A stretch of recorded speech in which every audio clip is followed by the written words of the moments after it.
سورہ آل عمران کی آیت 62 کے اوپر. اعوذ باللہ من الشیطان الرجیم بسم اللہ الرحمن الرحیم. فمن حاجك فيه من بعد ما جاءك من العلم فقل تعالوا ندعو أبناءنا وأبناءكم ونساءنا ونساءكم وأنفسنا وأنفسكم ثم نبتهل فنجعل لعنة الله على الكاذبين. سوال یہ ہے حضور کہ حضرت عیسیٰ علیہ السلام کا ذکر کرنے کے بعد یہ آیت آتی ہیں. آیت ہے ان مثل عیسیٰ عند اللہ کمثل آدم. تو اس کی تھوڑی دیر بعد یہ آیت آ جاتی ہیں. تو اس کا کیا ربط ہے آپس میں؟ وہ جو مباہلہ تھا وہ عیسائیوں کے ساتھ تھا.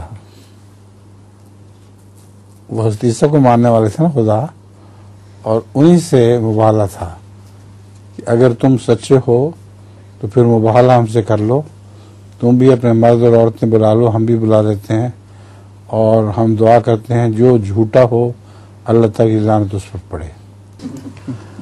اچھا، ایک آدمی نے اپنے دوست سے 500 روپے قرضاً لیے اور پھر کسی دن نہ ان کو واپس دینے کے سے پہلے وہ ان کے ساتھ ٹرین پر سفر کر رہے تھے ان کے اکٹھے.